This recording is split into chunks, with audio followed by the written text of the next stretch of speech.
Hello everyone, and welcome back to Baseballology, where we look at the current Hall of Famers and ask why each one was inducted.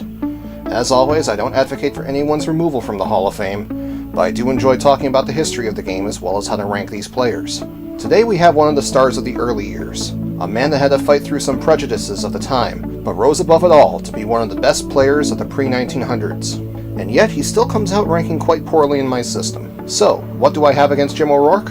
Well, let's look at his case for induction first. O'Rourke played in the big leagues from 1872 to 1893, not counting one farewell game for the Giants in 1904. And the Giants are where O'Rourke probably gained the most fame, as he teamed up with Monty Ward to help develop the Players League in 1890, and was another hard fighter for players' rights. On the field, he was a very good offensive player, posting a career slash line of .311, .352, .423, for a WRC plus of 127. The ORourke collected many accolades in his career, with 2,643 hits, 465 doubles, 151 triples, and 62 homers. O'Rourke generated his fair share of runs as well, with over 1,200 RBIs and 1,700 runs scored. All of these totals look super great, so what's the problem with O'Rourke? Well, for one thing, there's a lot of peer effect going on here. Ironically enough, some of his teammates were far superior with the bat, at least in terms of career totals, than O'Rourke was. Roger Connor, especially, would dwarf many of his power numbers and would extend his career beyond O'Rourke's retirement in 1893. Buck Ewing, the Giants catcher, would post similar stats by the time O'Rourke retired, but did so with about half the play appearances that O'Rourke had. Keep in mind that the era that O'Rourke starred in was an excellent hitter's era, so a WRC plus of 27% better than league average isn't quite as extraordinary as it would have been in the following decades of the dead ball era, as he ranked 31st all-time at his retirement.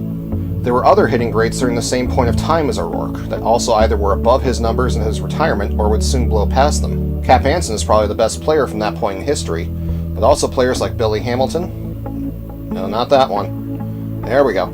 Dan Brothers and Jesse Burkett were among many that would put up similar, if not better, offensive numbers than O'Rourke.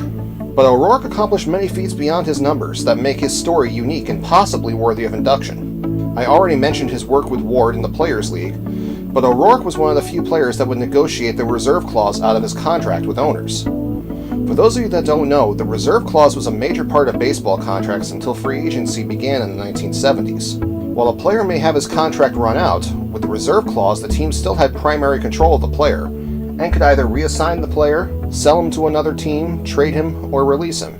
This is why players remained with one team for most of their careers prior to free agency, as they had absolutely no way to work around the clause unless they chose to sit out for an entire season. O'Rourke, and of course Monty Ward, were some of the first players to fight against that notion, and did what they could to gain some rights over their playing careers. Additionally, O'Rourke remained active in the game following his retirement. In his home state of Connecticut, he established a minor league system where he actually kept playing into his late 50s. He passed away due to pneumonia in 1919, but left behind a brilliant legacy of a leader against racial imagery.